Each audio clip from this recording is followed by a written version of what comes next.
సూర్యకోటి సమప్రభా నిర్విఘ్నం కురు మే దేవా సర్వకార్యేషు సర్వదా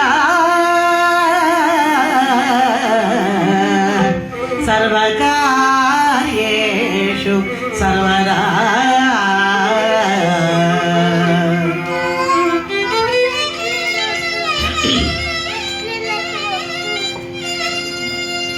వైద్యం కొంచెం పెంచాలి.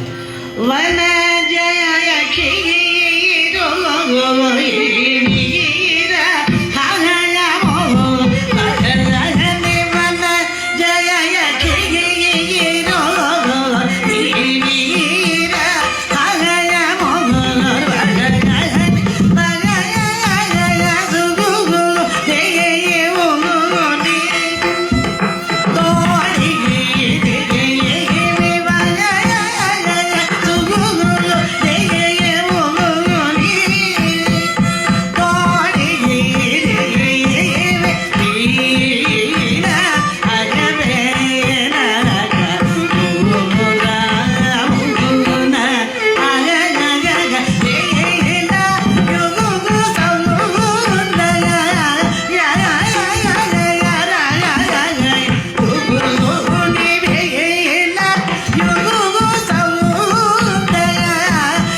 సౌండ్ ఎక్కువైపోయింది అది బాగుంది. వైలెన్ వినబడట్లేదు అసలు. వైలెన్ లేదు, వినిపించట్లేదు.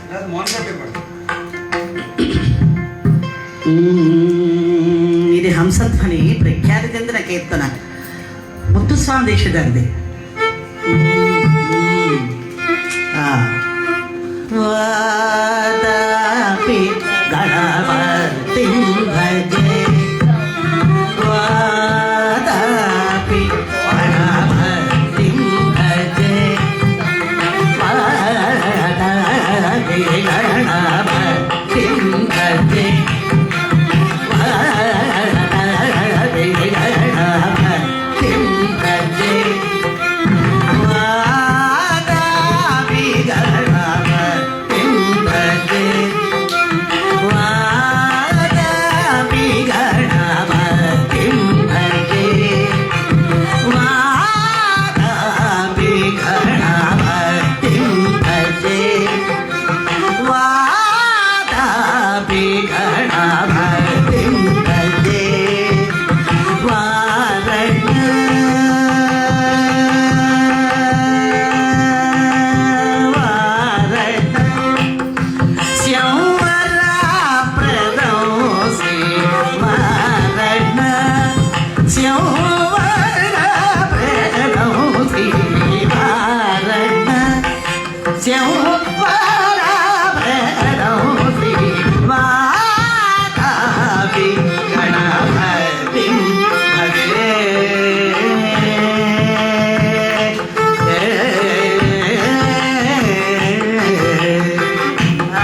నాట గురించి పరాకేల సరస్వతి మురారి సుత సతీమతి పరాకేల పరాకేల పరాకేల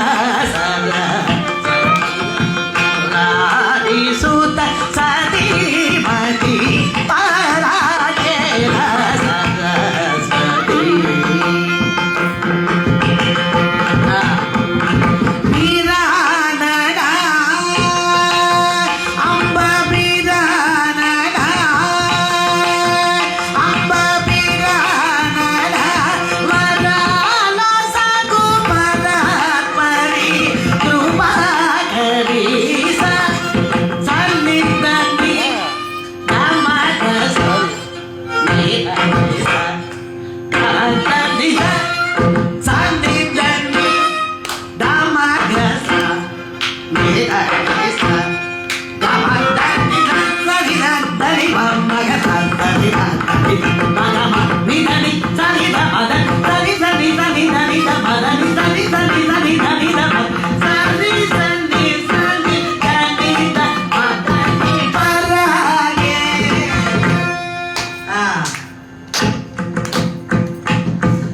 సురాసురుల మనోరము అమ్మా వాణి సురాసురుల మనోరము స్థిరముగా అమరి వెలయు సురాసురుల మనోరము స్థిరముగా అమరి వెలయు తిరుపతి పురవాసుడౌ దేవదేవుని తలదు దేవుడు తిరుపతి పురవాసుడౌ దేవదేవుని తలదు దేవుడు సాందిపండి సభ రామాయణ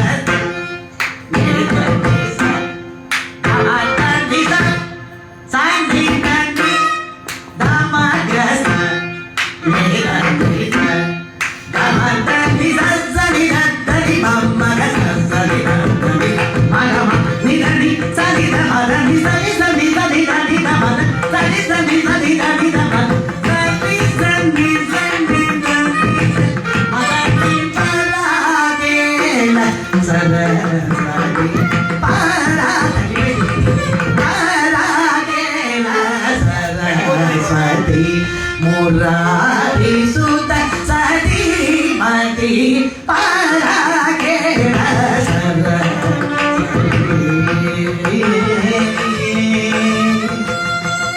అమ్మా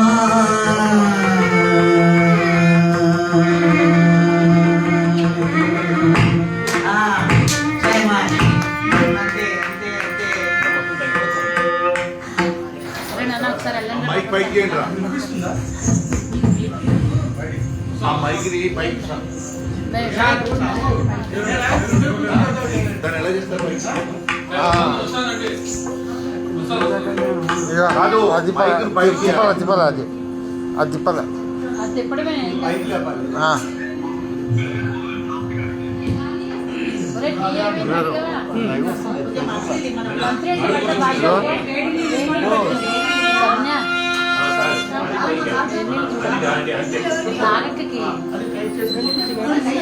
నేను అటు నుంచి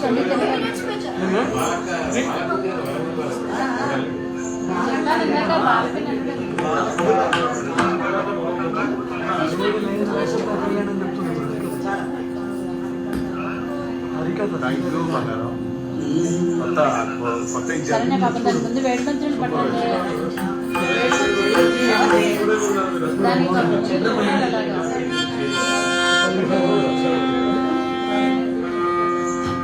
కొంచెం దాన్ని తిప్పుతావా అందరిపోయింది సంగీత సామ్రాజ్య సంచారిణి శృంగార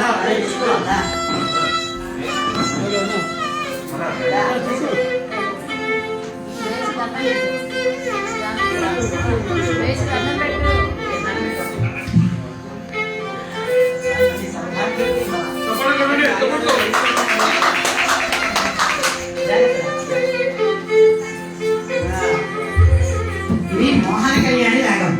సంగీత సామ్రాజ్య సంచారిణి సంగీత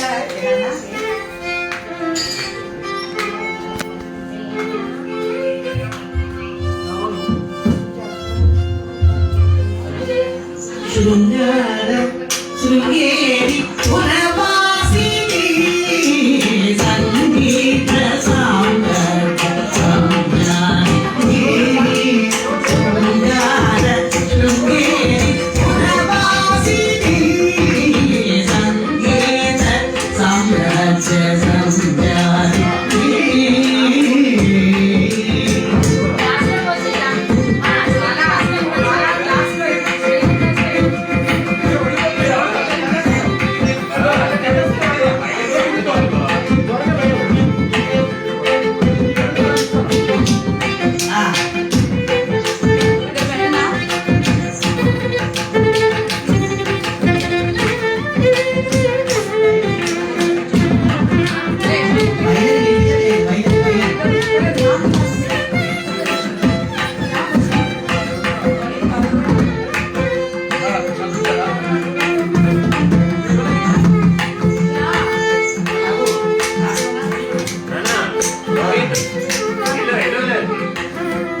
వైఎస్ మీటింగ్ లేదు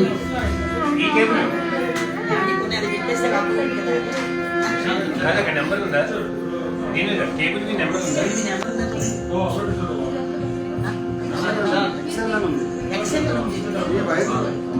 రెండు ఒకటే ఈ కలర్ లేదు లెఫ్ట్ తీసి సౌండ్ ఇవ్వాలి. నువ్వు పెట్టావు సార్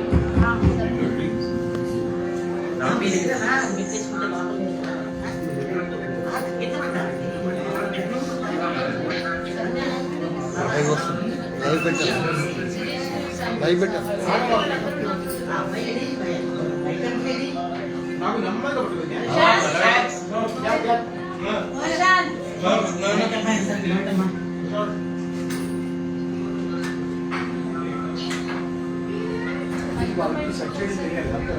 అది ఏ వైరుది ఏకేజీ అన్నమాట. ఏకేజీ అంటే ఆ ఫైర్ రికార్డింగ్స్ వదిన యాక్చువల్గా ఏంటంటే నైట్ ప్రోగ్రామ్ కదా వాళ్ళకి పాపం అందరితో జాగా ఉండాలి కదా అని వాళ్ళు పాపం వాళ్ళకి ఇది ఎక్స్పెక్ట్ చేయదు ప్రోగ్రామ్ సడన్ గా వచ్చింది. అయితే మైక్స్ వద్దని ఫస్ట్ అనుకున్నాం కానీ మళ్ళీ నాకు మైక్ లేకపోతే మదా రాదని మీ అందరికీ మైక్ గురించి ఏర్పాటు చేశాను. అది ఇంపార్టెంట్ కాబట్టి అది దర్శనం చేద్దాం. రైలు కూడా జంజమంటూ ఉంటుంది మీ కొద్ది జమ్ జమ్ అన్నిచ్చింది అయ్యా నాన్నది కాఫీయా బాబా ఇప్పుడు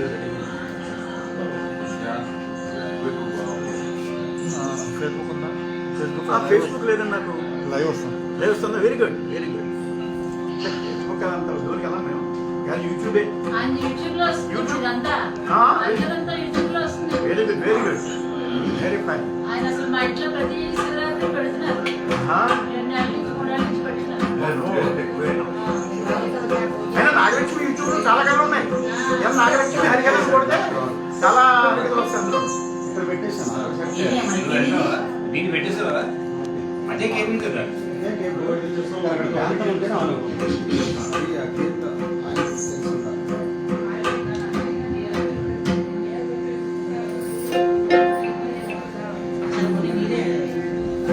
మా బాబాయ్ షుగర్ వేస్తానా? షుగర్ ఉందా? అమ్మా షుగర్ లేదే, షుగర్ వేసుకుంటే మంచిగా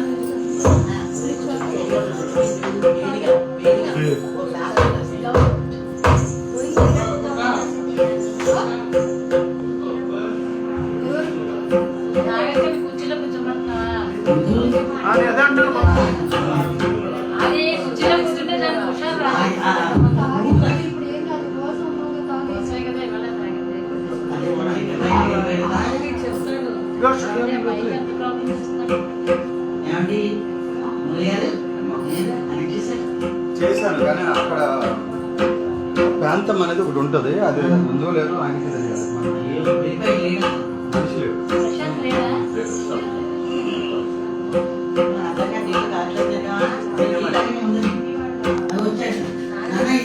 పెట్టాను ప్యాంట్ ఆన్ చేయండి ఇది పెట్టా ఇది పెట్టేస్తున్నా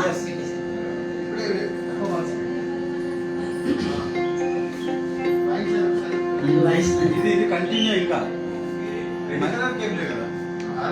చూడండి రెడ్ కేబుల్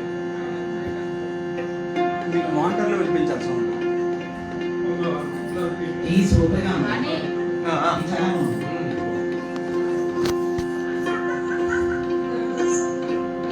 ఏమో ఒక కప్పు మిగిలిపోతే నాకు ఇచ్చి తాగేస్తాను. టీ పెట్టండి లాస్ట్కు వేడి ఉంటుంది. నేను మీకు నేను తెస్తూ ఉంటాను. ఆల్రెడీ పెట్టాను. ఆహా, మీరు అప్పటికప్పుడు తాగాలి కదా అని కొంచెం గోరువెచ్చగా నాది వేడి గ్లాస్ ఉంది పైన. ఆ లాస్ట్లో పోసేయండి, నేను తాగుతాను. పైన ఉంటే మీకు టీ తీసుకొస్తాను వాటర్ బాటిల్స్ ఉన్నాయి చూడండి. దాంట్లో పోసి ఇచ్చేస్తే వాళ్ళు తాగుతారు.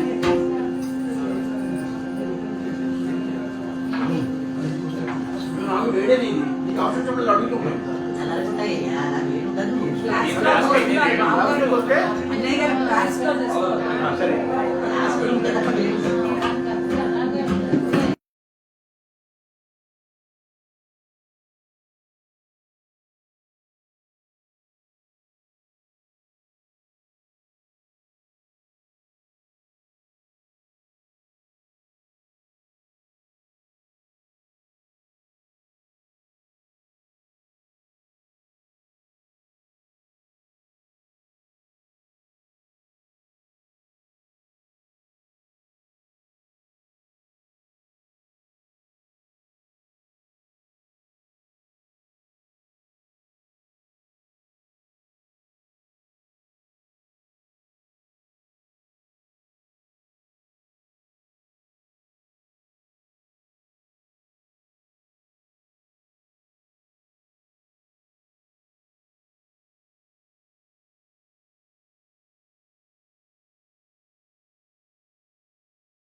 ఈ రోజు చాలా సుదినం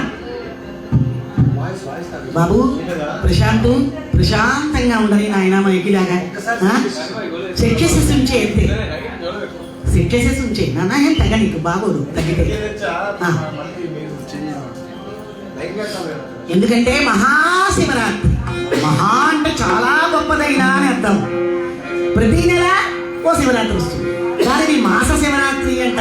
మాసం అంటే నెల కదా, మరి మహాశివరాత్రి అంటే చాలా గొప్పది. అంటే బ్రహ్మదేవుడు విష్ణుమూర్తి ఇద్దరు నేను గొప్ప అంటే నేను గొప్పని వారిని చూసే సమయంలో వారి మధ్య జ్వాలాలింగ స్వరూపుడే పరమశివుడు ఆవిర్భవించాడు.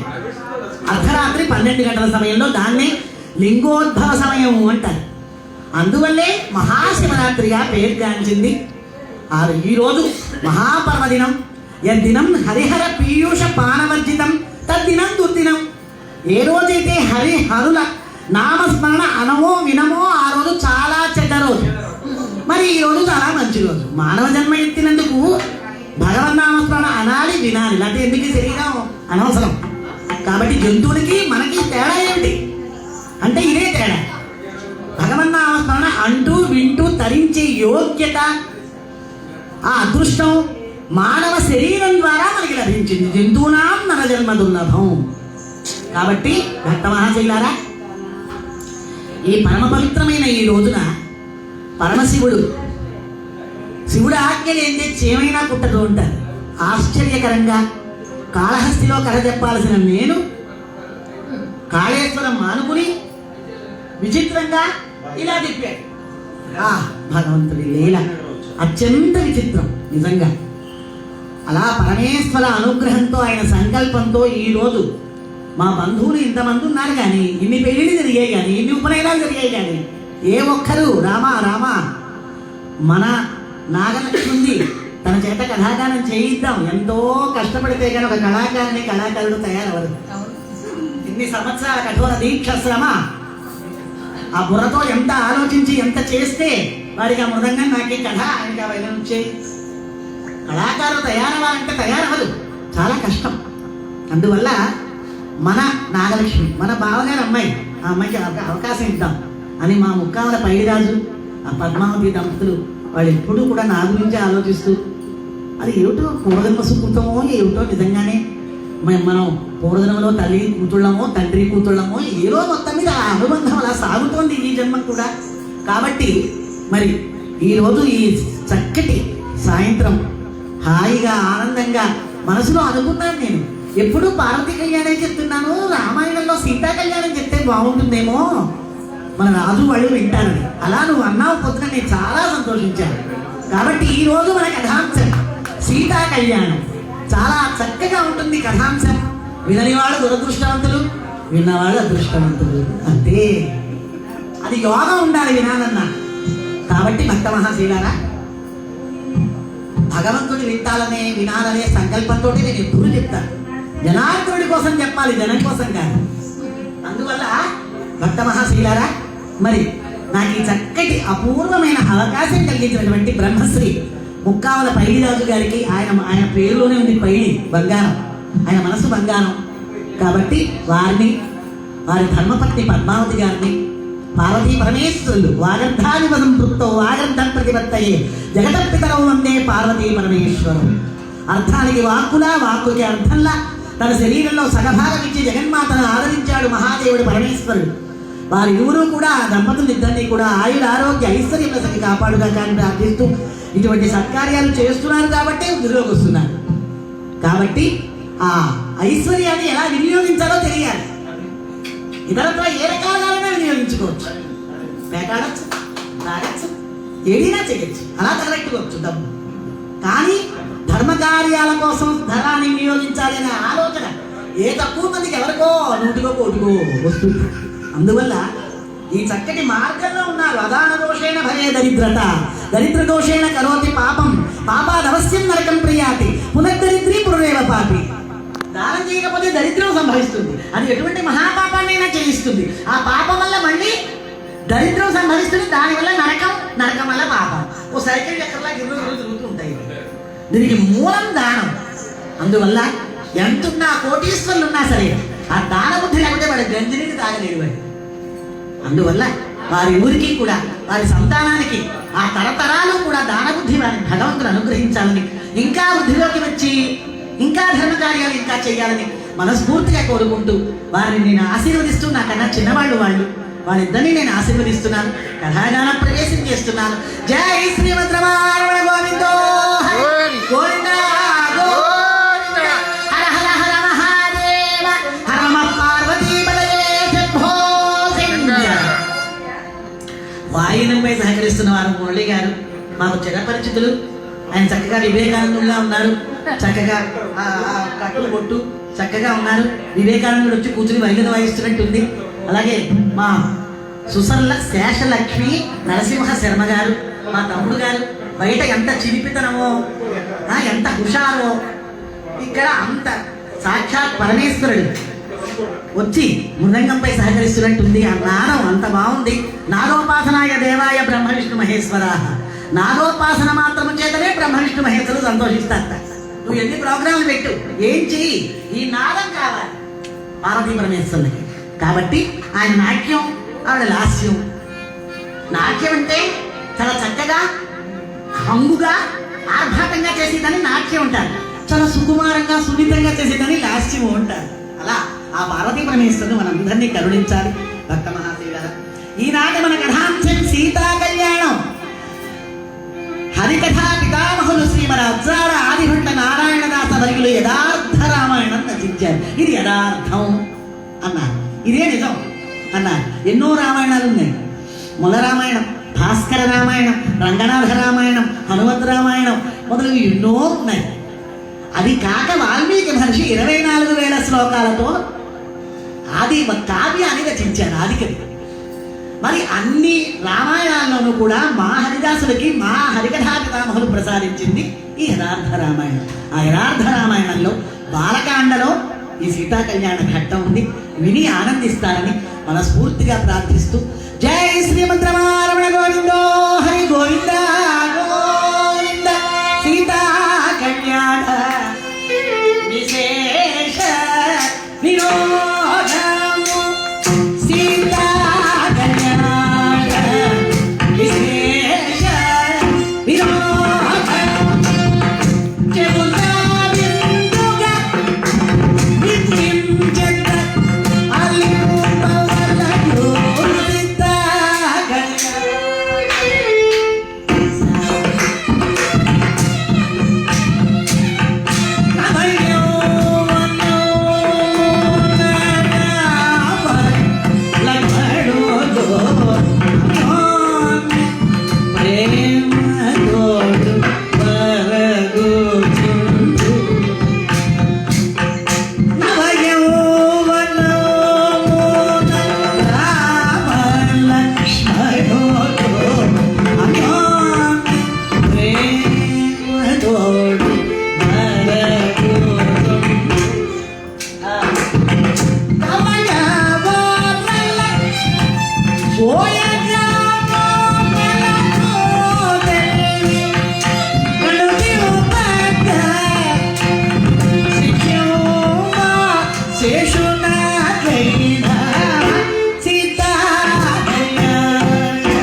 నారాయణదాసు గారి కీర్తనలు పాడడం అంటే ప్రాణాలు లాగేస్తుంది. అంత కఠినమైన కఠినాత్మకంగా ఉంటాయి కీర్తనలు.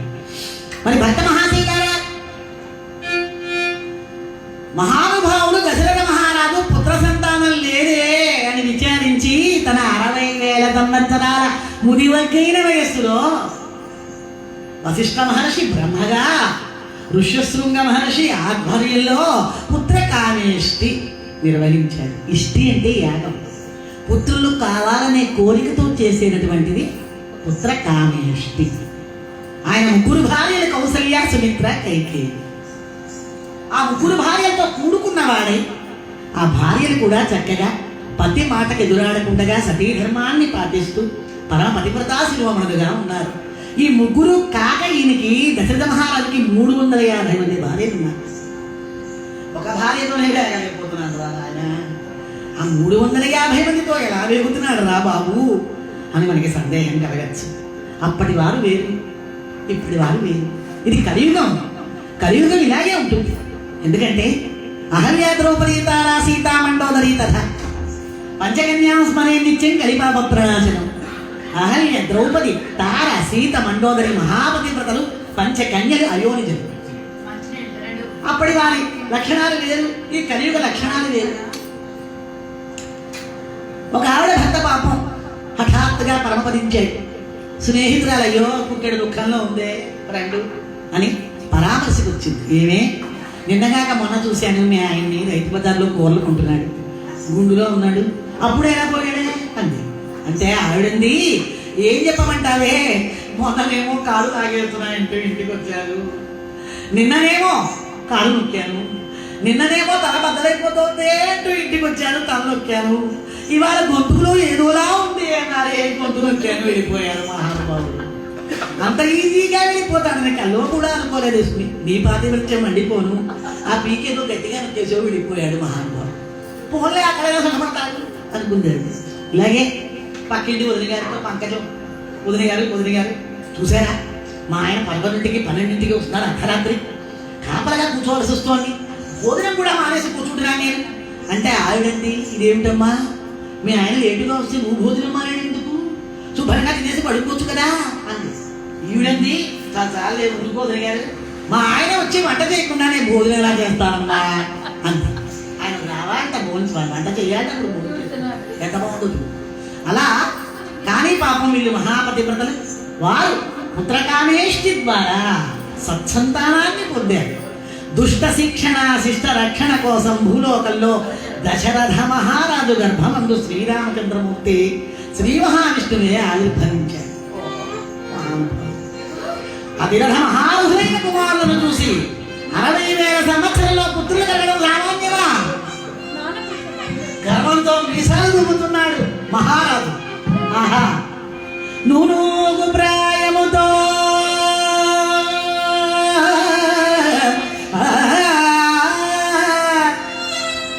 నూనూగు ప్రాయముతో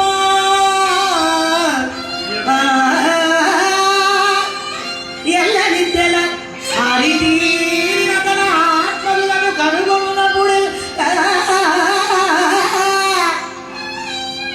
జనకమోదముతో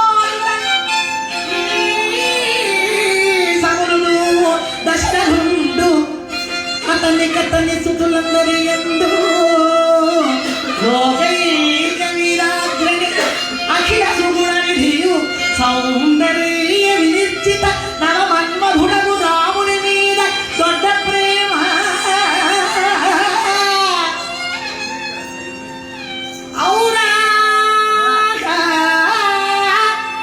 వార్ధకముల చెదిగందినట్టి కొడుకుల ప్రయోజకుల చూసుకొన్న కొలది తండ్రి ఆనందవిందనడరే అమ్మహీసుకొనుల కొలనాడు కౌశికముని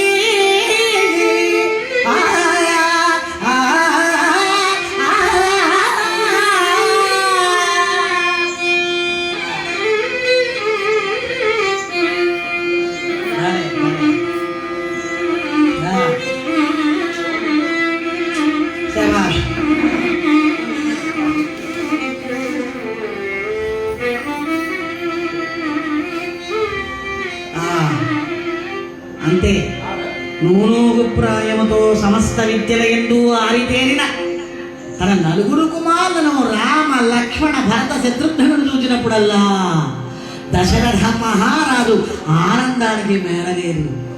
వృద్ధాప్యంలో మహారథులైన కుమారులను కన్నాను కదా అని గర్వంతో మీసాలు విడిదిగుతున్నాడు. పుత్రోత్సాహము తండ్రికి పుట్టదు జనులా పుత్రుని కనుగొని పొగిడినప్పుడే ఆ పుత్రోత్సాహం తండ్రికి కలుగుతుంది. అలా సకల విద్యలందు ఆరితేరిన కుమారులను చూసి పొంగిపోతున్నాడు.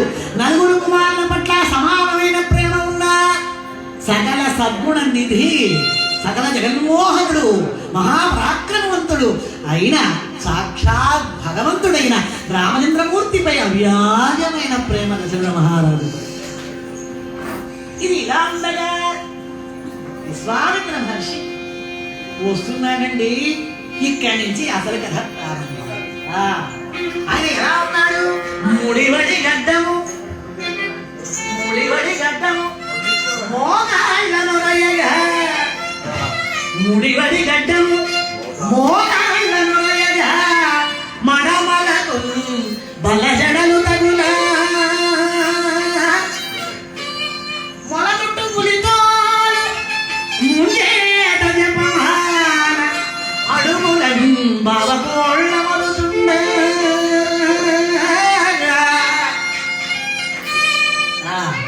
బ్రహ్మ తేజస్సు దిక్కుల పృథ్వీలా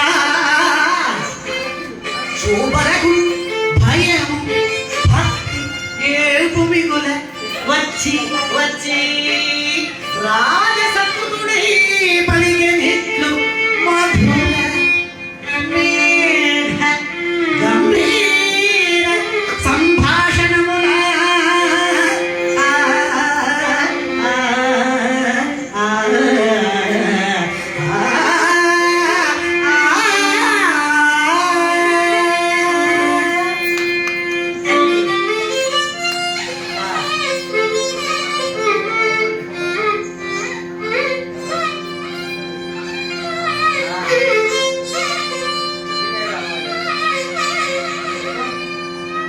భలే శభాష్ మురళి గారు శభాష్ మోకాళ్ళం తగిలే గడ్డము మడమల వరకు వేలాడే జడలతోటి మొలకంటూ పులితోలు ముంజేత జపమాల పాదాలకు పాలకోళ్ళు ధరించి 16వ వన్య బంగారంలా మెరిసే శరీరానికి భస్మమును పూసుకుని ధగధగలాడిపోతున్నాడు మహానుభావుడు. భస్మమును పూసుకున్నాడు. విశాలమైన తలభాగం మీద అర్ధచంద్రాకారంలో గంధము గుట్టు పెట్టుకున్నాడు. రుద్రాక్షలు అలంకరించుకున్నాడు. ఆ మహానుభావుడు వస్తూ ఉంటే ఆయన బ్రహ్మ తేజస్సు 4 దిక్కులకు ప్రజ్వరిల్లుతోంది. రెండవ సూర్యుడా అన్నట్టుగా ఉన్నట్ట. ఆ తపోనిష్ఠుడు ఆ తేజస్సు ఉంటుంది ఎలాగా ఆ తపస్సు ద్వారా లభించేది. కాబట్టి ఆ మహానుభావుడు వస్తుంటే చూచే వారికి భయం భక్తి కలిగేలా దశరథ మహారాజు సభలో ప్రవేశించాడండి విశ్వామిత్ర మహర్షి. భర్త మహాశయ గారా, పూర్వం అంటే ఏది సక్రమంగా ఉన్నా సాగేది ఆ రోజు. ఇప్పుడు ఏది ఎక్కువైనా బాధే, తక్కువైనా బాధే. ఇలా ఎందుకు చెప్తున్నానంటే తాడేపల్లిగూడెం రైల్వే స్టేషన్లో ఒక అమ్మాయి రైలు ఎక్కుదామని కూర్చుంది. పెద్ద జడ బెంచి మీద కూర్చుంది. జడ ఇలా వేసి కూర్చుంది బెంచి మీద. రైలు వచ్చింది ఎక్కుదామని లేచింది. వెనకాల జడలేదు, జడలేదు వెనకాల ఎవడో కట్ చేసేసి సంచిలో పెట్టుకుని 3000 రూపాయలు జడం వేసింది. పేపర్లో పడింది. జుట్టు ఎక్కువ ఉన్నా బాధే, జుట్టు లేకపోయినా బాధే. ఇలాగే ఒక ఆవిడ వీధిలో ముగ్గేస్తుంది. 5ంటికి సాయంకాలం ఓ దొంగడు వచ్చాడు. మెళ్ళోని లాక్కుని పారిపోయాడు. ఒరే దొంగరగా లాక్కుపోతున్నావా అని గట్టిగా అరిచింది. సరే ఊరుకుంది. మర్నాడు అదే టైంకి అదే సమయంలో ఆవిడ మళ్ళీ ముగ్గేస్తుంది. నిన్న ఈ మెళ్ళోంచి లాక్కిపోయిన దొంగ పీడిగా మళ్ళీ వచ్చాడు. వచ్చి ఇదేమిట్రా ఉదే నిన్న నా మెళ్ళలో లాక్కెళ్ళిపోయిన వాడు నువ్వే కదరా అంది. అవునమ్మా నేనేను అని లాక్కెళ్ళిపోయిన మెళ్ళోని కింద పారేసి లాగి కూరని ఇచ్చాడు. కోని అమ్మకడికమ్మా మెళ్ళోని లాక్కెళ్ళిపోయిన అక్కడ కూరని కొడతావా అనుకుంది. ఏమమ్మా నీకన్నా బుద్ధుందా? చచ్చి కష్టపడి దొంగతనం చేసి నేను మార్వాడి సెట్లు చూపించాను. నీ నకిలీలు తెచ్చానేమిట్రా ఒళ్ళు కూడా మార్వాడు. ఇంత కష్టపడి నేను దొంగతనం చేస్తే నకిలీలు ఎదురు తిరుగుతావా? జాగ్రత్త కాబట్టి మళ్ళీ ఇంకోసారి వెలుగు తిరిగి అనుకోనికి అప్పడం. అలాగా బంగారం వేసుకున్నా బాధే, నకిలీ వేసుకున్నా బాధే. భక్త మహాశైలారా, మహానుభావుడు విశ్వామిత్ర మహర్షి 2వ సూర్యునిలా దశరథ మహారాజు సభలో ప్రవేశించాడు. ఊరికిపోయాడు. ఆయన ఆగమనంతో భయపడిపోయాడు. అయ్యబాబోయ్, విశ్వామిత్ర మహర్షి అంతటి వాడు నా సభకి వచ్చాడు. సగౌరవంగా దశరథ మహారాజు ఎదురేకి స్వాగతం ఇచ్చి కూర్చుండబెట్టి అర్ఘ్యభాగ్యాదిగా పూజించి నమస్కారం చేసి వినయంగా ఉంచున్నాడు. అప్పుడు ఆయన అన్నాడు, నీ సాయము కొలుటకి నీ సాయము కొలుటకి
ఉన్నావయ్యా, నీ వంటి అదృష్టవంతుడు ముల్లోకాల్లోనూ లేడు. దేవేంద్రుడు కూడా నీతో సమం కానేరడు. విశ్వామిత్ర మహర్షి అంతటి వాడు తనను ఆ విధంగా పూజేసరికి ఉబ్బిపోయాడు దశరథ మహారాజు. ఓహో అంటున్నాడు, తపసి మిన్న నేను రాకచే. ఆహా, తపసి మిన్న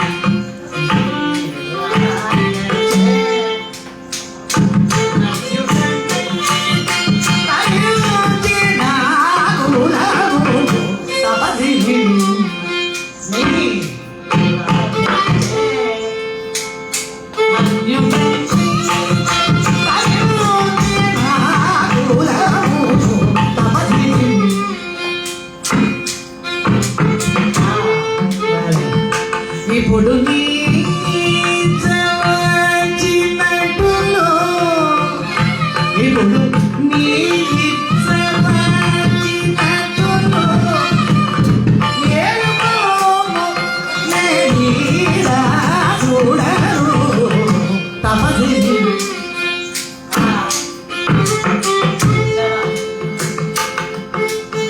ఏమడిగిన నీకిచ్చదనే నీకప్పగించదని, ఏమడిగిన నీకిచ్చదనే నీకప్పగించదని, సారి వెయ్యేనాగెమ్మని సఫలమయ్య నీ సందర్శనం. సామి నా జన్మమి సఫలమయ్య నీ సందర్శనం. సామి వెయ్యేనాగెమ్మని సఫలమయ్య నీ సందర్శనం.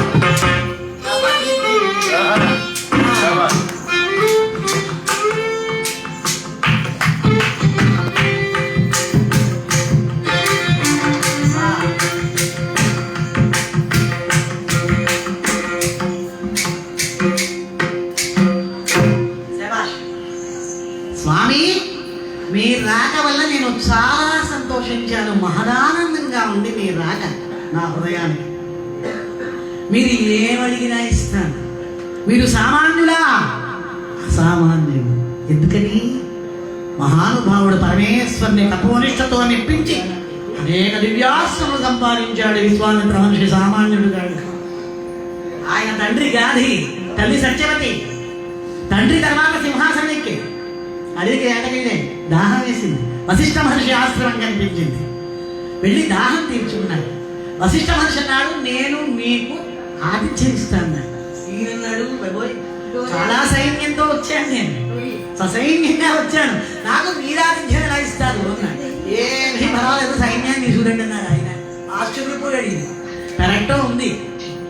సురభి కుమార్తె నందిని కామధేను వెళ్ళాడు, నమస్కరించాడు. అమ్మా, మన ఇంటికి అతిథులు వచ్చారు, చేయవలసిన సాయం చేయి తల్లి అన్నాడు ఆయన. అంతే, ఇంకా చూసుకోండి. పంచ భక్ష్య భోజ్య చోష్య వేద్య పదార్థాలు కుట్టలు కుట్టలుగా వచ్చాయంతే. అలా వచ్చింది ఆ నందిని మహాతల్లి. అంతే, ఎంత చక్కటి ఎంతో వైభవంగా ఆతిథ్యం ఇచ్చాడు. ఆశ్చర్యపోయాడు విశ్వామిత్రుడు మహారాజు. ఆ ఆవు నాకు ఇచ్చేయనన్నాడు. అయ్యబాబు, ఆ ఆవులు ఏంటే నా ధర్మకార్యాలు సాగవు మహారాజా. ఇవ్వను. 1,00,000 గోవులు ఇస్తాను, 1,00,00,000 గోవులు ఇస్తాను. అదే ఏం లాభం లేదు. ఇంకా ఒళ్ళు మండిపోయింది. ప్రతిదీ రాజుకి చెందినదే నా రాజ్యంలో, ఏదైనా సరే అని బలవంతంగా లాక్కుపోతుంటే నందిని గోలబెట్టింది. అదేమిటి మహర్షి, నన్ను అలా రాజుకు అప్పగించేశారా అంటే, అమ్మా నేను అశక్తుణ్ణి, నేనేమీ చేయలేను, నిన్ను నువ్వే కాపాడుకున్నాడా. అంతే, రోమల నుంచి వచ్చారు సైనికులు, చితక్కొడి పారేశారంటే విశ్వామిత్రుడి సైనికులందరినీ కూడా. ఆయన ఏం చేశాడు, విశ్వామిత్రుడి వశిష్ఠ మహర్షికి 100 మంది కొడుకులు వాళ్ళందరినీ చంపేశాడు. అస్త్రాలు శస్త్రాలు అన్నీ ప్రయోగించాడు. అంతే, వశిష్ఠ మహర్షికి ఏమీ తెలియదు, బ్రహ్మనండాలు ఇలా ఉంచాడు. ఆయన ప్రయోగించిన అస్త్రాలు శస్త్రాలు అన్నీ కూడా బ్రహ్మనండంలోకి వచ్చేసాయి మొత్తం. అప్పుడు అనుకున్నాడు విశ్వామిత్ర మహర్షి, బలం క్షత్రియ బలం, బ్రహ్మదేవో బలం బలం అనుకున్నాడు. అంతే, బలం క్షత్రియ బలం, బ్రహ్మదేవో బలం బలం అనుకున్నాడు. అయ్యయ్యో, నా క్షత్రియ బలం ఆ బ్రహ్మతేజస్సు బలం ముందు ఎందుకు కొలగాంతైపోయింది కదా అనుకున్నాడు. ఇంకా అక్కడి నుంచి పట్టుపట్టాడు. చేశాడు, వేల సంవత్సరాల తపస్సు చేశాడు. బ్రహ్మదేవుడు వచ్చి నువ్వు రాజర్షివి అయ్యావు నాయన అన్నాడు. అదే లాభం లేదు, నేను బ్రహ్మర్షి అవ్వాలి, వశిష్ఠ మనిషి వచ్చి చెప్పాలి, అప్పటిదాకా నా తపస్సు మానుతున్నాడు. అలా కొన్ని వేల సంవత్సరాల తపస్సు చేసి వశిష్ఠ మహర్షి బ్రహ్మర్షి అనిపించుకున్నాడు. దట్ ఈస్ విశ్వామిత్ర మహర్షి. అటువంటి వాడు వచ్చి ఆహా మహారాజా, నీ వంటి మహానుభావుని అదృష్టవంతుడు నేను ఎక్కడా చూడలేదన్నాడు. దాంతో పొంగిపోయాడు. ఆహా మహానుభావ, మీరు సామాన్యురా, విరించి మారు సృష్టి గాయించు శక్తి గల మీరు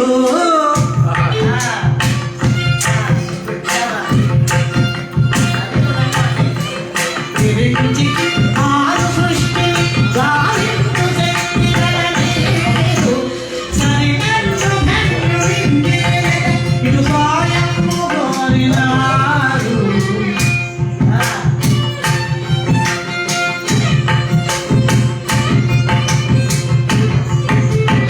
ఏమి అద్దింతుడు మేఘని సెలపిండు సందే నేలా.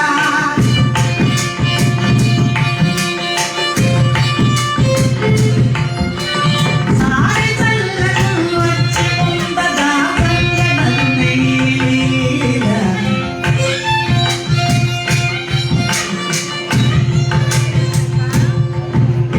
సామి చల్లకు వచ్చి ఉండగా రంగనన్నీలా.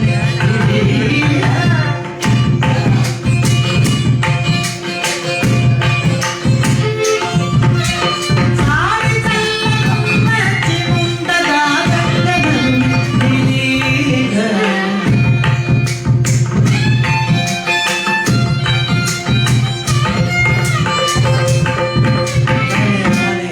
స్వామి, చల్లకొచ్చి ముంద దాచడం ఎందుకు?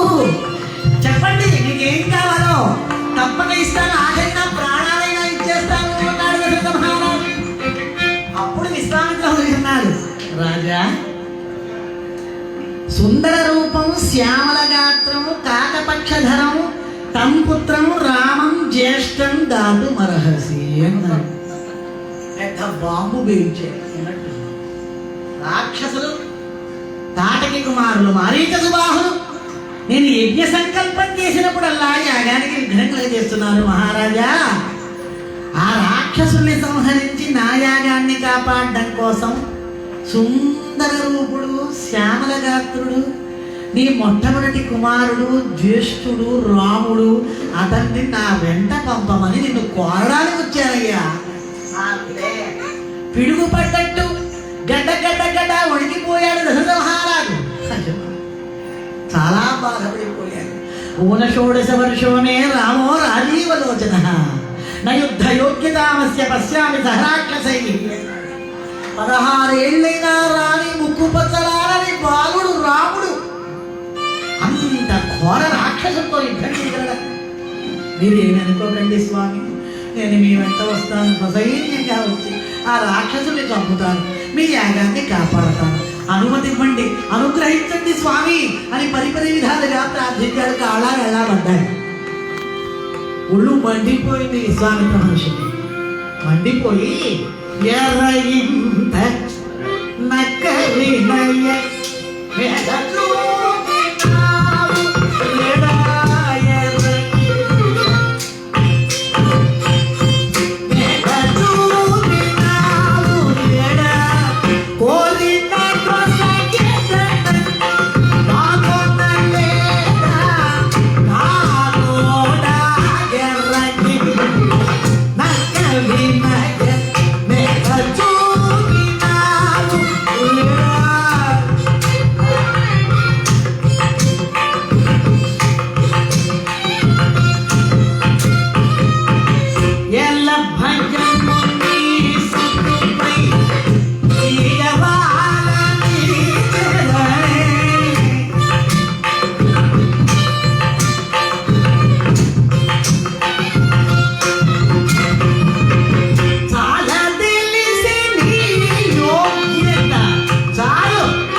చూపావు దగ్గర అబద్ధాలాడేవాడు నిజంగా ఒక మగవాడా?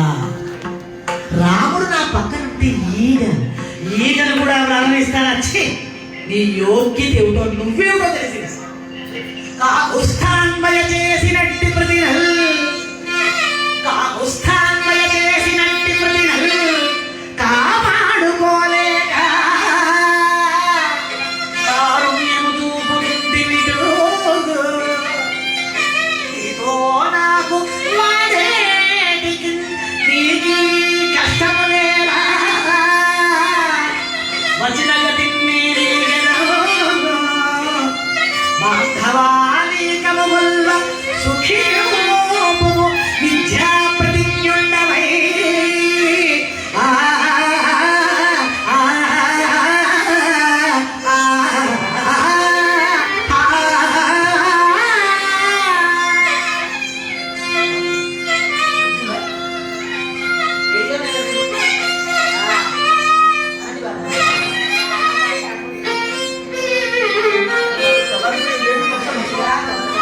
కాదు ఏంటి శరణ్య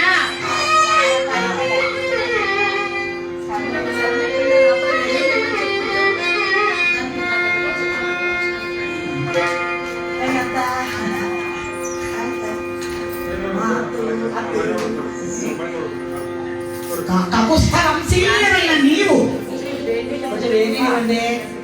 కకుస్థవంశీయుడైన నీవు ఇచ్చిన మాట చేసిన ప్రతిజ్ఞ మర్చిపోయాను. కరుణ చూపిస్తున్నావా నా మీద? నేను వస్తానండి, ససైన్యంగా వస్తా. నీ యజ్ఞం కాపాడు అంటావా? సుఖంగా ఉండు బంధువులతో, నేను ఇంటి వస్తాను అని ఒళ్ళు మండిపోయి విశ్వామిత్ర వంశం అనేసరికి ఒడికిపోయాడు. గడగడగడవడా ఒడికిపోయాడు పాపం. వేట కాని వింటి నారి మ్రోతకు బెదిరిపోయే నెమిలిగా డబ్బుత్తికతో పక్కనే ఉన్నాడు కులగురు వశిష్ఠ మహర్షి. ఆయనతో అంటున్నాడు, ఏమీ సేయుదు తపసిరాయ ఎక్కడయు రానులేకయ. ఏమీ సేయుదు తపసిరాయ ఎక్కడయు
ఏం చేయాలి ఇప్పుడు? లేక లేక 60,000 సంవత్సరాల వివగ్గైన వయస్సులో పుట్టాడే నా రాముడు. నాకు లేక లేక కలిగిన అపురూప సంతానాన్ని 16 సంవత్సరాలైన రాని ఉక్కుపచ్చ రాని నా రాముడిని ఘోరమైన మాయా యుద్ధంలో ఆరితేరిన ఆ రాక్షసంతో యుద్ధం చేయమని పంపించమని నన్ను కోరుతున్నాడు. ఏం చేయాలి ఇప్పుడు? నా కర్తవ్యం ఏమిటి? విన్నారుగా విశ్వామిత్ర మహర్షి కోరిక, క్రోధం. ఇప్పుడు నాకు అర్థమయ్య ఏమిటి మహాప్రభో అని అడిగాడు. అప్పుడు ఆయన అన్నాడు, వశిష్ఠ మహర్షి ఆయన అన్ని వగ్గెందు దశరథుతో వశిష్ఠుడని చిరునవ్వు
దశరథ మహారాజు.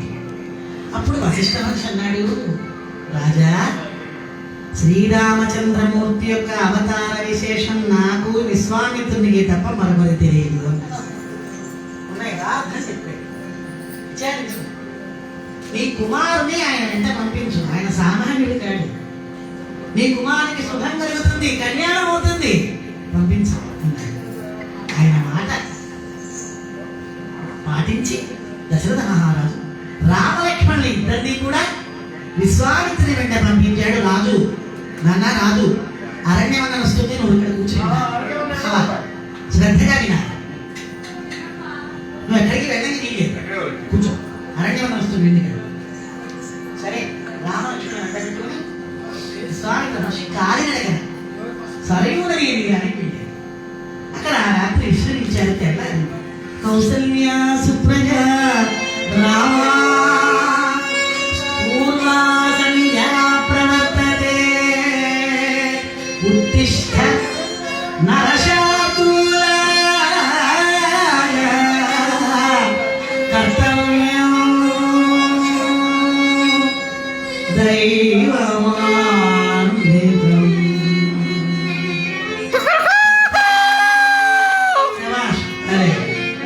సందర్భానుసారంగా ఉంది.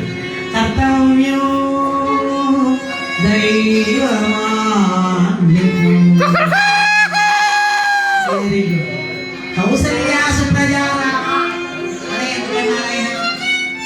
ఏ దశరథ సుప్రజారామ అనొచ్చుగా. అంటే విశ్వామిత్రుని వెంట పిల్లల్ని ఇద్దరిని పంపించడానికి అంగీకరించింది మొట్టమొదటి తల్లి కౌసల్య. అందుకని కౌసల్యా సుప్రజారామ అన్నట్టు. 16 సంవత్సరాల ముక్కుపచ్చరాలని పసివాడు రాముడు తల్లిని విడిచి వచ్చాడు. ఒక్కసారి తల్లిని గుర్తు చేస్తే ఆనందిస్తానని ఒక కారణం. మాతృదేవో భవ పితృదేవో భవ ఆచార్య దేవో భవ అతిథి దేవో భవ అన్నారు కదా. మొట్టమొదటి తల్లికి మొట్టమొదటి స్థానం ఇచ్చారు. ఎందుకని? నవమాసములు మోసి తన రక్తాన్ని పాలుగా మార్చి పిల్లాన్ని పెంచి పెద్ద చేస్తుంది. ఈ పిచ్చిక ఆ పెట్ట చూపించి పిల్లవాడిని పెద్ద చేస్తుంది. వాడి పెద్దవాడి గడ్డాలు మీసాలు వచ్చాక, పెళ్ళం వచ్చాక, తల్లి ఏమో అల్లం, పెళ్ళమేమో బెల్లం. అలానే ఉండి మంచిది, పైచ్యం తిరుగుతుంది, బెల్లం షుగర్ పెంచుకుంటాడు. అలా ఆ బ్రష్లు అందరూ కాదు. ఇప్పుడు ఎక్కడ చూసినా వృద్ధాశ్రమంలో చేర్పిస్తున్నారు పిల్లల్ని. ఇలాగే 2 కొడుకులు తల్లిని వృద్ధాశ్రమంలో చేర్పించారు. ఇంకా తల్లి ఓ గంట కొట్టేస్తుందని వాళ్ళకి తెలియదు. పిల్లలిద్దరూ మరి ఇంటికి వచ్చారు. అమ్మా, మరి ఇంకో గంటలో గంట కొట్టేస్తావు కదా, నీ కోరిక ఆఖరి కోరిక ఏమంటే చెప్పవే అన్నారు. ఆవిడండి, రే ఆశ్రమంలో టాలెంట్ తిన్నాను. పిల్లలు అన్నారు, ఏమిటే ఇంకో గంటలో పోతావు కదా, నీకు ఫ్యామిలీ ఎందుకే అన్నారు. ఒరే మీరు నాకు కాదు రా ఫ్యామిలీ, నన్ను మీరు ఇలా ఎక్కడైతే ఇలా తెచ్చి పెట్టారో రేపు మీ పిల్లలు కూడా మిమ్మల్ని ఇలాగే ఆశ్రమంలో పడేస్తారా. నేను ఫ్యాన్ లేకుండా ఉండగలిగాను, నువ్వు లేకుండా ఉండలేవురా నాయనా అంది తల్లి. అది తల్లి విశేషం. అందుకే మహానుభావుడు శంకర భగవత్పాదుడు అస్తాం తావదీయం ప్రసూతి సమయే దుర్వారసూలాన్యథ నైరుత్యం కనుశోషణం మనమయే శయ్యాంస సంవత్సరి ఏకస్యావిన గర్భధారణ కేశస్య యస్య క్షమ దాతు ఉన్నత శక్తితో అవి తనయస్తస్యై జనన్యై నమః అన్నారు మహానుభావుడు. ఆ మహాతల్లి మాతృదేవత గర్భంతో ఉన్నప్పుడు మోసి ఆ పిల్లాన్ని ప్రసవ వేదన అనుభవించి ఆ మలమూత్రాలన్నింటిలో చెయ్యబై పడుకుని నానా బాధ పడి పెంచుతుంది. ఎంతటి ఉన్నత స్థితిలో ఉన్న పిల్లవాడైనా సరే తల్లి రుణం తీర్చుకోలేడు అన్నారు. మాతృగా పంచకం రచించారు. ఈసారి ఎప్పుడైనా ఆదిశంకరాచార్య ఇన్ని రాజు చాలా బాగుంటుంది సబ్జెక్ట్. అలా మహానుభావుడు కౌసల్యా సుప్రజారామాన్ని మేల్కొలిపి వాళ్ళ విద్యుత్ ధర్మం నెరవేర్చుకున్నాక ప్రాధాన్య సమయంలో ఆకలి నిద్ర బాధలు కలగకుండా బలా అతిబల అనే ఇద్దరు మహామంత్రాన్ని ఉపదేశం చేసి రామలక్ష్మణుని వెంట పెట్టుకుని ఒక చిన్న నాలపై సరయూ నది దాటుతుంటే ఆ నావికుడు ఇలా పాడుతున్నాడు.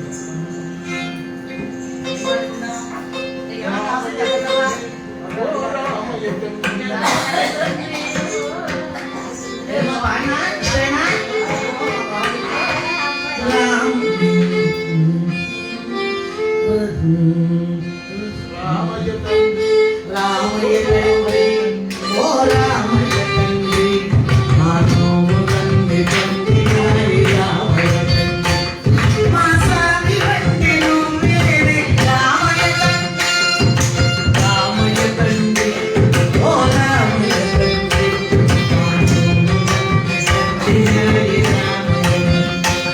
మా సామి వంటి నువ్వేనే రామయ్య తండ్రి.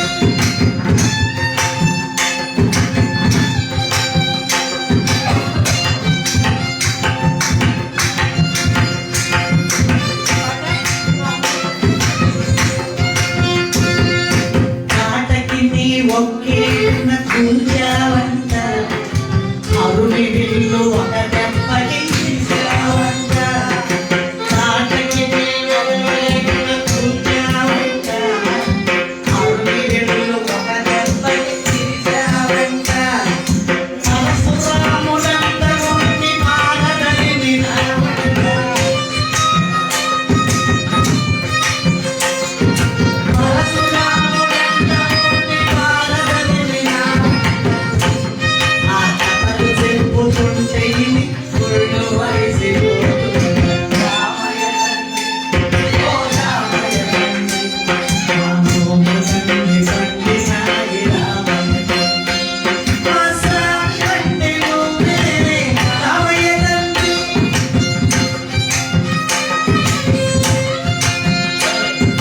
అందరినీ దరిచేర్చు మారాదులే అత్తరిని చేర్చమని అడుగుతున్నావే అందరినీ దరిచేర్చు మారాదులే అత్తరిని చేర్చమని అడుగుతున్నావే నువ్వు దాటలేక కాదులే రామయ్య తండ్రి నువ్వు దాటలేక కాదులే రామయ్య తండ్రి నన్ను భగవచ్చావు రామయ్య తండ్రి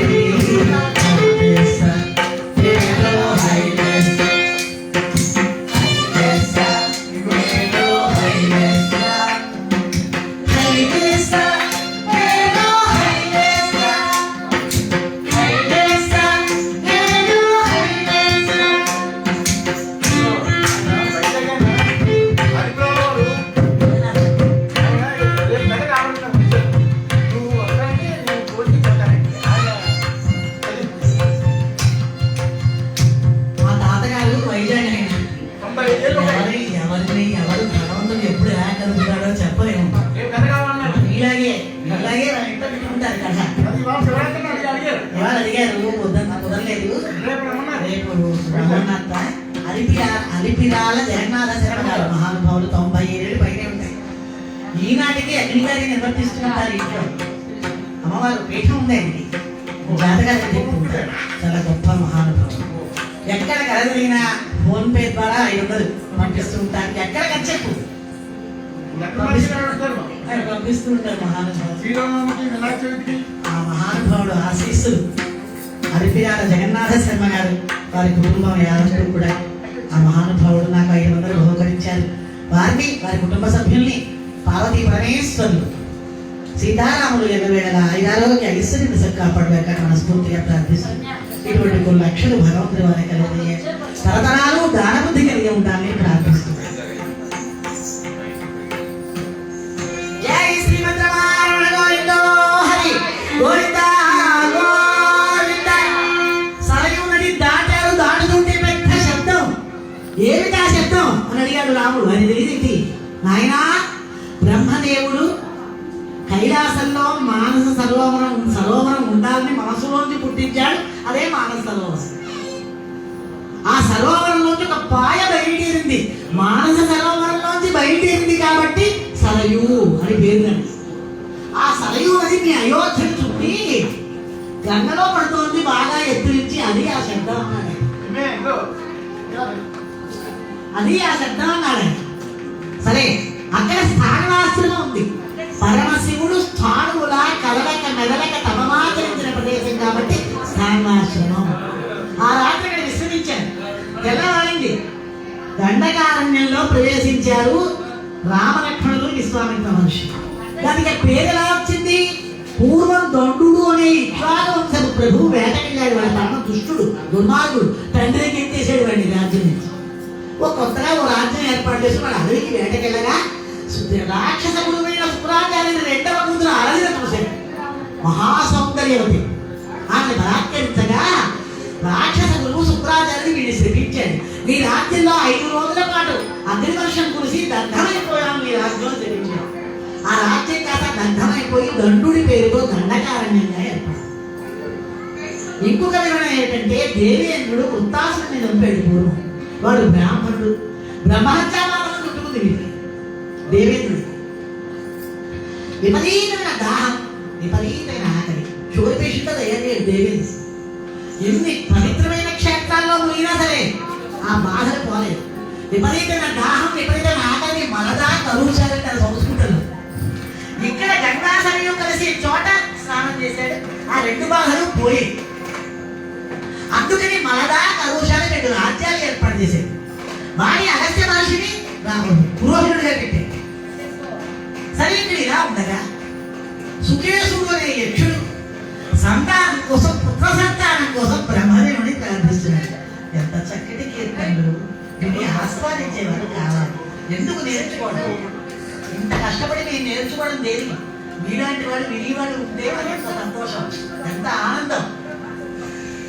నౌమితే చరణ సదసి జయుగణే, నౌమితే చరణ సదసి జయుగణే, తామర శోభవ పదక నిగణే, నౌమితే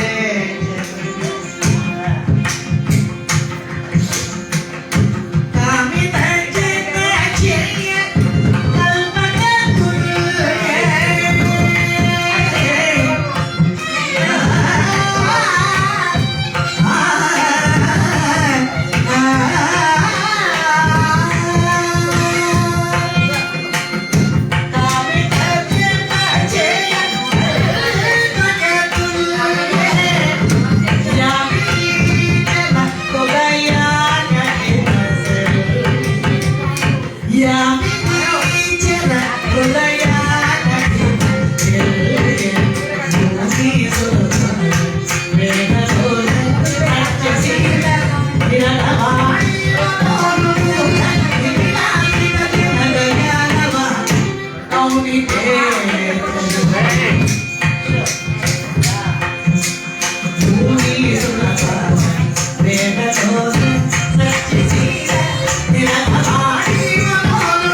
పదాలు. ఆ మహానుభావుడు బ్రహ్మదేవుడు ప్రత్యక్షమై అన్నాడు, నీకు పుత్ర సంతాన యోగం లేదురా, కానీ 1000 ఏనుగుల బలంగా ఒక పుత్రికని ఇస్తాను అన్నాడు. అదే కాదు, దాన్ని పెళ్లి చేసుకుందుకు యక్షుడు ఎవరో ఉత్తరికి రాలేదు. అందుకని జంభాసుడి కొడుకు నందుడు రాక్షసుడు వాడికి ఇచ్చి చేసి వాడికి మాలిన స్వభావం ఉంటే ఆ కొడుకులతో వీడు ఉన్నవాడు ఉండకుండా ఈ నందుడు ఈ మరణ కలుషాల మీద పడి అల్లరి చేస్తున్నాడు. అగస్త్య మనిషి కోపం వచ్చి వాడిని శపించాడు, వాడికి అసలు చంచు ఊరుకున్నాడు. పోయి తాడికి కోపం వచ్చి నా భర్తనే చంపేస్తావా అని అగస్త్య మనిషిని మింగబోయింది మీదకెళ్ళి ఓసి నా మీదకే వచ్చి నన్నే మింగబోతావుతే యక్షిణినైనా బ్రహ్మరాక్షసిగా ప్రవర్తించావు కాబట్టి కురూపి వై బ్రహ్మరాక్షసి వైపు అని తెప్పించాడు. దాంతో దానికి ఒళ్ళు మండిపోయి ఈ మరణ కలుషాన్ని ధ్వంసం చేసి పారేసి అరణ్యంకిన చేసేసింది. అదే దండకంగా మారిపోయింది. భక్త మహాశివాల ఇది ఎందుకు వినాలి హరికథ అంటే ఇలాంటి పాయింట్ అన్ని మనం తెలుసుకుని ఎవరికైనా చెప్పడానికి వినాలి, అందుకని వినాలి హరికథ. కాబట్టి భక్త మహాశివాల ఆ అరణ్యాన్ని హరికథా విధానములు శ్రీమద్ అజ్జాల ఆదిభట్ట నారాయణ దాసులు చక్కగా వర్ణించారు. వినండి శ్రద్ధగా. ఈనది దయచేసి డిస్టర్బ్ చేయకండి అమ్మా, అర్థాలు. ఈనది స్నానంబు చేసి రమ్మని పుత స్నానుండకు శ్రీరామచంద్రునకు అతి బల మహాబలను విద్యలను ఉపదేశించినంత రామలక్ష్మణులు విశ్వామిత్రునితో సరయూ నదిని దాటి ఏటిని దిగల సేనానులు సైనికులకు వలె తమ పిల్లలకు వేట మప్పుచు జలలాటమాడు పెబ్బులను రాజప్రాపున విర్రవీగుచు పెద్దల నిరసించు అల్పుల వలె మెట్టకొలను గంతులని చేనడించు కొండమేకలుండు గుట్టలకెక్కజాలక వారిందరి ఓటలూరుచు అంతరాని పొందున కాశించు క్షుద్ర జ్వాలులవలె నోరా ఆవరించుకొని చూచు నక్కడ ఇచ్చిప్పులు కొంగల పంపులు సిరిగల వారి పంచలం బట్టి వేలాడు యాచకులవలె మర్రియూడల మునుగులాడు మర్కటకి సోరంగాయముగా వెలయాంధ్ర ప్రాపురంబడు వృద్ధ విధుల రీతి దీవుల కడవంబడు మృగంబుల వలె సంచరించు మృగంబుల వలె దిశమలతో సంచరించు అడవి మనుష్యుల వలె నవ్వు దుమ్ముల గొడ్డుల వలె నవ్వు సంచరించు అడవి మనుష్యుల అడవి దుమ్ముల గొడ్డుల వలె నవ్వు. ఈయన స్నానంబు చేసి రమ్మని కొత్త స్నానుండకు శ్రీరామచంద్రునకు అతి బల మహాబలను విద్యను ఉపదేశించినంత రామలక్ష్మణులు విశ్వామిత్రునితో సరయూ నదిని దాటి ఏటిని దిగిన సేనానులు సైనికులకు వలె తమ పిల్లలకు వేట మప్పుచు జరలాటమాడు వెబ్బులులను రాజప్రాపున నిర్రవీగుచు పెద్దల నిరసించు అల్పుల వలె మెట్టకొల నంగంతులుడు చేరడించు కొండమేకలుండు గుట్టలకెక్కజాలక వారింగని ఊటనూరుచు అందరాని పొందున కాసించు క్షుద్ర జ్వాలుల వలె నోరా ఆవరించుకొని చూచు నక్కడ ఇచ్చెంపులను పొంగ జపంపులను సిరిగల వారి పంచలం బట్టి వేలాడు యాచకుల వలె మర్రియూడల నూగులాడు మర్కటకి సోరన్యాయంబుగా వెలయాంధ్ర ప్రాపురంబడు వృద్ధ విటుల రీతి దీవుల కడ నిలవంబడు మృగంబుల వలె దిశమలతో సంచరించు అడవి మనుష్యుల వలె నమ్ము దుమ్ముల గుండుల ఎడలి దురదలువాయ వేడి నీళ్ళంజిమ్ము గంధకపు తావులను పుష్పించిన బ్రహ్మల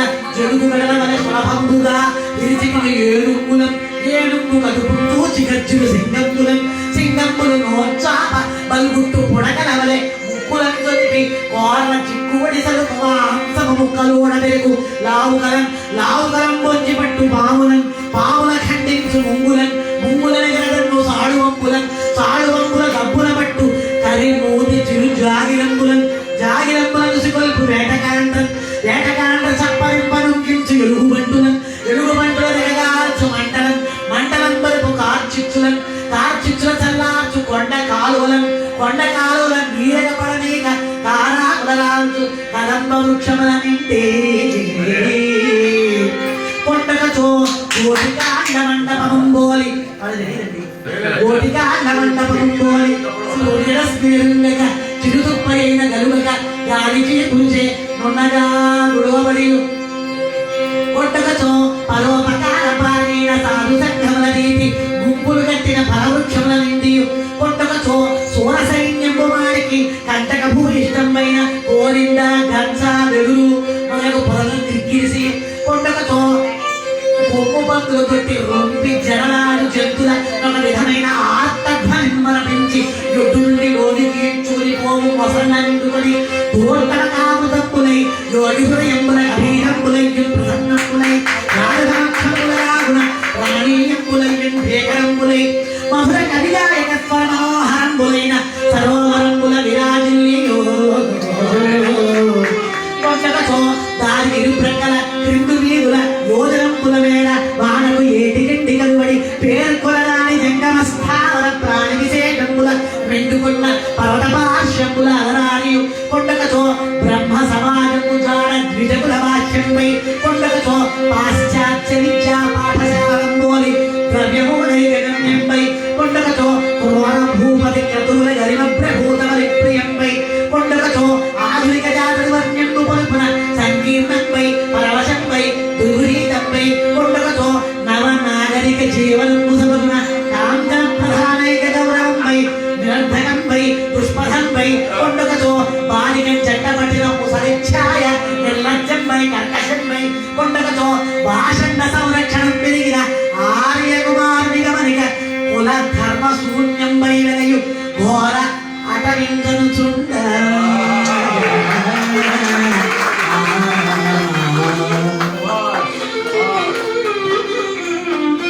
వాళ్ళు మన పడిపోయినప్పుడు అసలు నాకు గుర్తుంటుందని నేను అనుకోలేదు.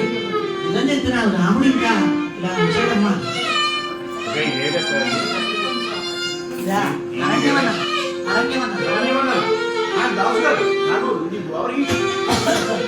హరికథాపితామహులు శ్రీ అద్దాల ఆదిభట్ట నారాయణదాసు గారు రచించారు.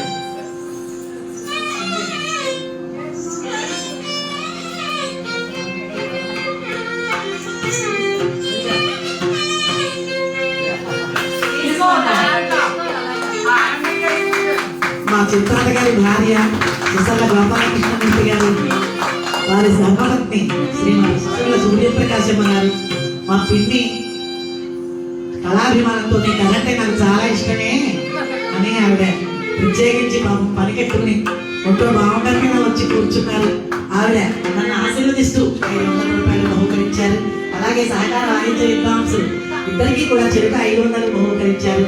వారిని వారి కుటుంబ సభ్యుల్ని పార్వతీ పరమేశ్వరులు ఎల్లవేళలా ఆరోగ్య ఐశ్వర్యం కాపాడుగా ప్రార్థిస్తూ వారికి ఇలాంటివి కొన్ని లక్షలు భగవంతుడికి బహుకరించాలి. వారి కుటుంబం అంతా వృద్ధిలోకి వచ్చి వారి తరతరాలు దానబుద్ధి కలిగి ఉండాలని మనస్ఫూర్తిగా ప్రార్థిస్తున్నాను.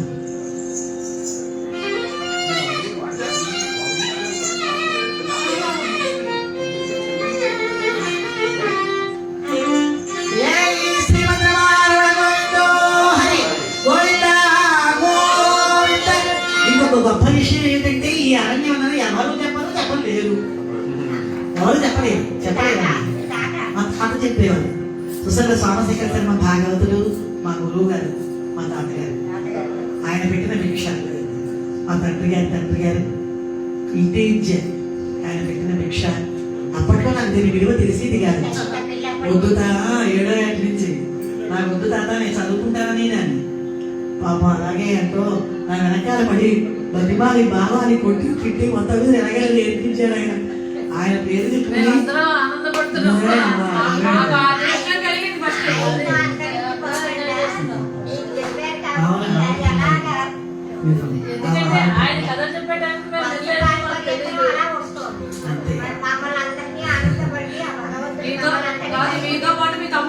అయ్యో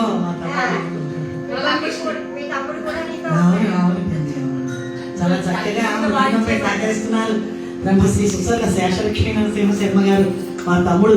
చాలా చక్కగా ఉంది, ఆ నాదం చాలా బాగుంది. అలాగే మా మురళి గారు, ఆయన గురించి చెప్పక్కర్లేదు. ఇద్దరి వాదన మీరు వింటున్నారు.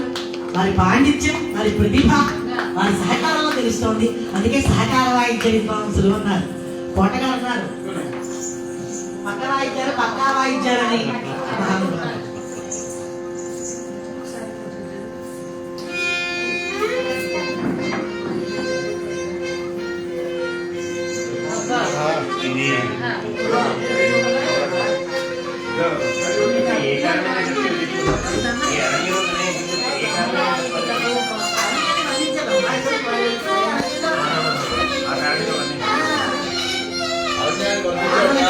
విశ్వామిత్ర మహర్షి అరణ్యంలో వెళుతుంటే వస్తుంది వారి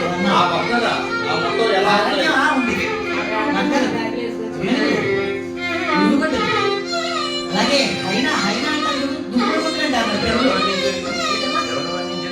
నారాయణదాస్ గారు, ఆదిభట్ట నారాయణదాస్ గారు హరికథాపితామహులు.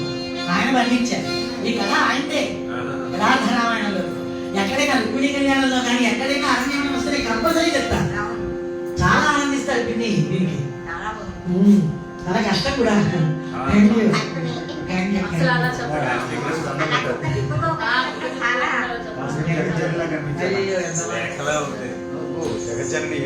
కాదండి మీకు ఇంకా అసలు 2 గంటలు చెప్పలేము మనం. నాకు చెప్పలేము.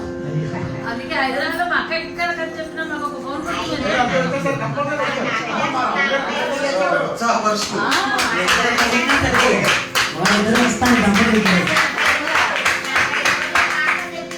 మా తాతగారు. జై శ్రీమద్రమారమణ గోవింద హరి గోవింద గోవింద జగదానందకారక జయ జానకి ప్రాణనాయక జగదానందకారక జయ జానకి ప్రాణనాయక శుభ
అనుకోకుండా జీవితంలో చాలా జరుగుతూ ఉంటాయి. అవి ఎందుకు జరుగుతాయో మనకి తెలియదు. భక్త మహాశైలారా, మన ఆనంద బాష్పాలు మా బుజ్జిగాడిని చూసి నా తండ్రి దీర్ఘాయుష్మంతుడవై నా బుజ్జిగాడు ఇంకా బుద్ధిలోకి రాను ఆయన చూసారా మీ అమ్మ ఆనందం చూసావా? అది తల్లంటే అది జీవితంలో అనుకోకుండా జరుగుతుంటాయి చాలా కార్యక్రమాలు. ఈ కథ అనుకోకుండానే వచ్చింది. భక్త మహాశైలారా వినండి, అనుకోకుండానే వచ్చింది. నేను ఎందుకు చెప్తున్నానంటే, ఒక హార్ట్ పేషెంట్ కి లాటరీలో 10 లక్షలు తగిలింది. ఫ్యామిలీ డాక్టర్ని సంప్రదించారు. ఆ ఇంట్లో వాళ్ళందరూ ఏమండి అసలే పాపం ఒకసారి హార్ట్ అటాక్ వచ్చింది, మళ్ళీ ఆయన ఇలాంటి విషయం చెప్తే ప్రమాదమేమో, అందుకని జాగ్రత్తగా చెప్పండి బాబు విషయం అన్నారు. ఆయన పేషెంట్ పక్కకు వచ్చి వెతుకు కూర్చున్నాడు. ఏమండి రామనాథయ్య గారు, మీరు లాటరీ టికెట్ కొంటూ ఉంటారా నొప్పి బొప్పి ఇప్పటిదాకా ఏం పడలేదు. అసలు కంగారు పడకండి, మీకు 2 లక్షలు ఆ లాటరీలో తగిలితే ఏం చేస్తారు అన్నాడు. అదేంటంటే లాటరీతో ఇల్లు బాగు చేయించుకుంటాను అన్నాడు. 5 లక్షలు తగిలితే జాగ్రత్త అండి రామనాథం గారు, నేను మామూలుగా అడుగుతున్నాను అంతే. 5 లక్షలు తగిలితే మా పిల్లలు 5 ఉన్నారు కదండి, 1 లక్ష ఇచ్చేస్తాను. 10 లక్షలు తగిలితే లాటరీలో ఏం చేస్తారు, సగం మీకు ఇచ్చేస్తాను.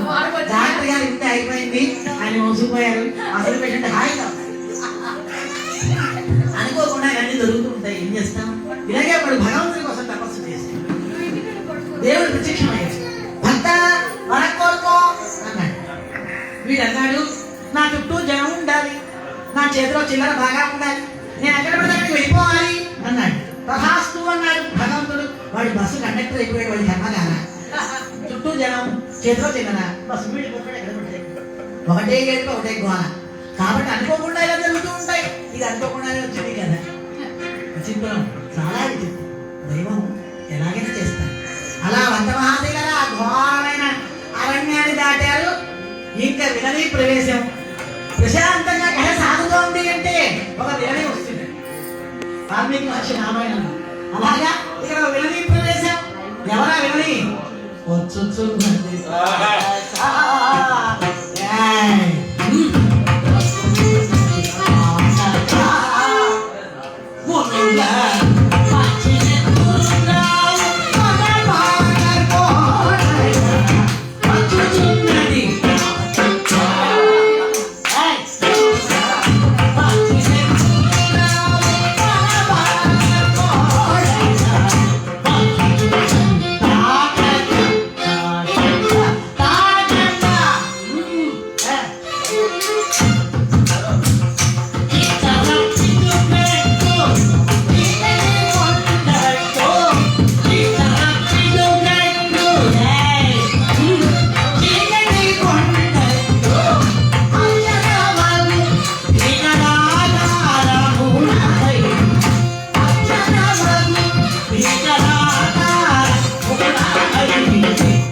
చూసి వాడి గుండెలు అలసిపోతున్నాయి. అది ఎలా ఉంది నాటక పదఘట్టనమునకు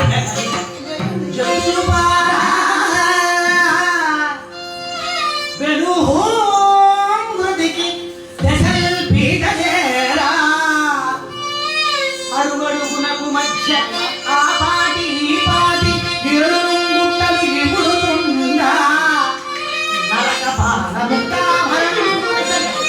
అగ్నిగుండములట్లు రక్తాక్షులగా వచ్చి ఇరుగులు వడగా బతికే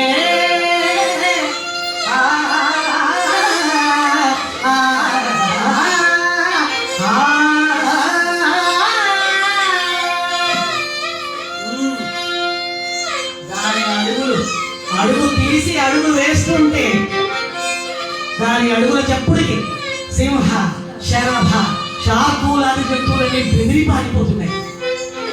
అది ఒక్కసారి అని గాలి పిలిస్తే ఆ జంతువులని దాని కూడా కూడా బుర్రలో వెళ్ళిపోతుంది. ఎంత పెద్ద ముక్కో చూడండి. ఓరి రాయవాయ్ కుంభకర్ణుడు అలాగే ఉంది. వాడు బాబు గారి సంపూర్ణ రామాయణంలో చూపించారు. కుంభకర్ణుడి ఓరినాయనోయ్ వాడు 6 నెలలు పడుకుంటాడు, ఒక రోజు వేస్తాడు. 6 నెలల తిండి ఒక రోజు తినేసి మళ్ళీ పడుకుంటాడు. 6 నెలల తిండి ఒక రోజు తినేస్తాడు. అయ్యో మాడవాయి పాపం గడ్డం పెరిగిపోయిన వాడికి పడుకుని రావణాసుడు చూశాడు. అయ్యో నా తమ్ముడి గడ్డం పెరిగిపోయింది, ఎవరు పట్టించుకోవడం లేదు అని భటులు పిలిచాడు. ఇదిగో ఎవరు రాయ్ నా తమ్ముడి గడ్డం చేయించండి అన్నాడు. సరే తీసుకొచ్చారు ఒక క్షురకుడిని. వాడు కూర్చుని కత్తిని ఊరుకుంటున్నాడు. ఈలోగా కుంభకర్ణుడు అన్నాడు. అంతే వీడికి పొలితో సహా ముక్కులు వెళ్ళిపోయి ఇక్కడ కొట్టుకుంటున్నాడు. వాళ్ళ లోపల ఎడ్ల బండి మీద పొలాలకు వెళ్ళేవాళ్ళు వ్యవసాయదారులు పాపం పాలు పెట్టుకుని అమ్ముకునే అమ్మాయిలు వీళ్ళ గొడవ ఉంటారు. ఎక్కడున్నారు? ఇదేంటి మీరు ఎలా వచ్చారు అంటే మీరు ఎలా వచ్చారు అని అడిగాను. మీరేం చెప్పమంటారండి, రోడ్డు మీద పెడుతున్నాము మా పళ్ళతో మేము ఈ దిగ్గు దొంగకుండా కూడా ఒక్కసారి అన్నాడు. ముగ్గురు వెళ్ళిపోయాము. ఎలా రావాలో తెలియట్లేదండి బాబు అన్నాడు. వీడు కంగారు వెళ్ళిపోతాడు, ఏం చేయాలని. ఈ రోజా కుంభకర్ణుడికి ఒకసారి తుమ్మొచ్చింది. అంతే ముక్కులో వాళ్ళందరూ కింద పడ్డారు, తల్లో వాళ్ళందరూ ముక్కు నుంచే కింద పడ్డారు. అమ్మా ఎక్కడికి పోయావురా అని భటులు గడ్డం చేయి నా కుంభకర్ణుడు అడగండి. మీ మొహం అంట మీ గడ్డం తలయ్యా తర్వాత చేసుకుంటాను, నన్ను బతుకుంటే భవిష్యత్తు జరుగుతుంటాను ఆయన అని వాడు ఆ పులితో సహా ఒకటే చెప్పారు. అలా ఉంటాయి బ్రహ్మరాక్షసులు అంటే అలా ఉంటారు. అది ఒక్కసారి అది గాలి పిలిస్తే ఆ జంతువులన్నీ కూడా అరణ్యంలో జంతువులు ముక్కు గ్రంథాలు కూడా బుర్రలో వెళ్ళిపోతున్నాయి. మానవుల కపాలాలు దండగా కూర్చుకుంది. అది అడుగు తీసి అడుగు వేస్తూ ఉంటే నదులు గుట్టలు పర్వతాలు ఆ అడుగులో ఇమిడిపోతున్నాయి. పెద్ద కొప్పుకి తుమ్మ చెట్లు తాడి చెట్లు కొబ్బరి చెట్లు అన్ని చిక్కుకుపోయి పెద్ద చప్పుడు చేస్తూ నేలని సమతలం చేసి వారేస్తున్నాయి. అలాంటి తాటకి 1000 ఏనుగుల బలంగల తాటకి ఈ ముగ్గురు పెడుతున్నారుగా నరవాసన తగిలింది.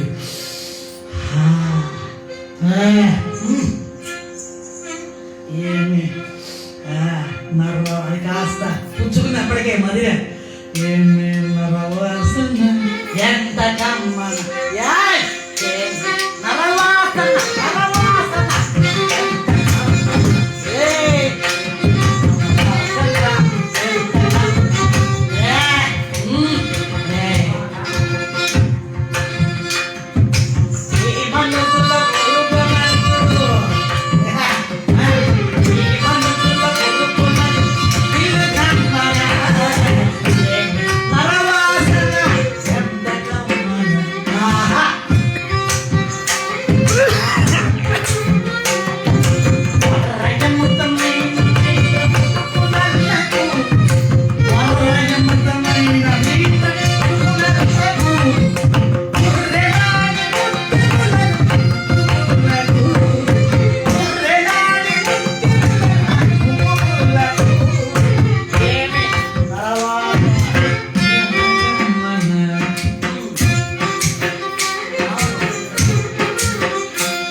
మనుషులను పెట్టకాయ ముక్కలా తరిగేసి ఉరుగులుగా చేసి ఇల్లంతా ఘమ్ ఘమ్ ఘమ్ అనేలా తింటాను.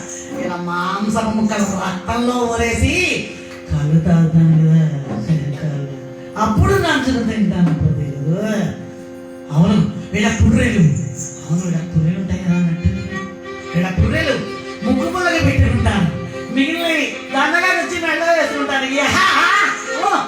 ఏమి అంటూ వచ్చి పడిపోతుంది తాటకి. అను చుందము మట్టుట కుంగించెడు ఆరాసి రాంజీ.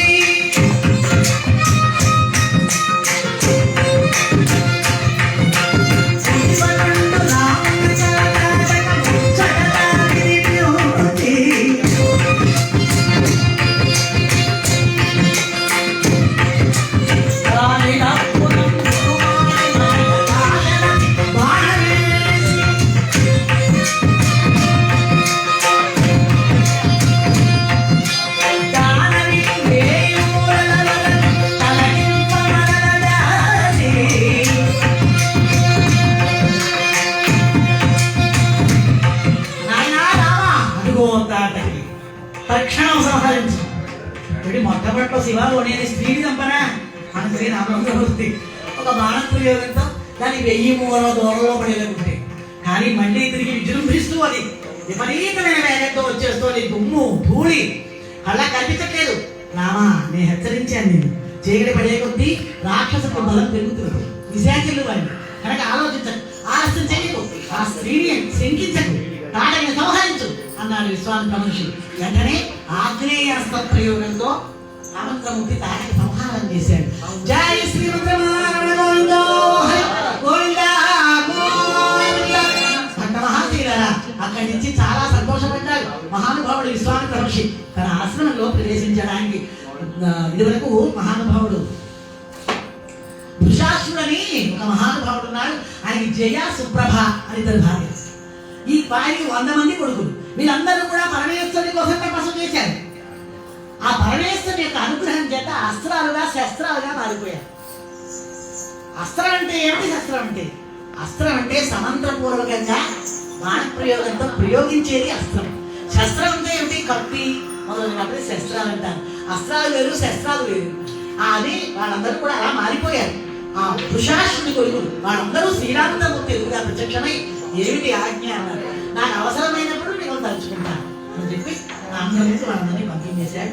భక్త మహాశీలారా, విశ్వామిత్ర మహర్షి, నాయనా అదిగో అదే నా ఆశ్రమం, పేరు సిద్ధాశ్రమం, ఏం కోరుకుంటే దొరుకుతుంది. భావనాధారంతో శ్రీ మహావిష్ణువు ఇక్కడ ప్రవహించాడు కనుక ఆ సిద్ధాశ్రమానికి వెళదామని చెప్పి వస్తూ ఉంటే ఋషీశ్వరులందరూ కూడా ఎదురేగి ఆ రామచంద్రమూర్తిని ఈ విధంగా ప్రార్థిస్తున్నారు. ఓం నమః శివాయ, ఓం నమః శివాయ, ఓం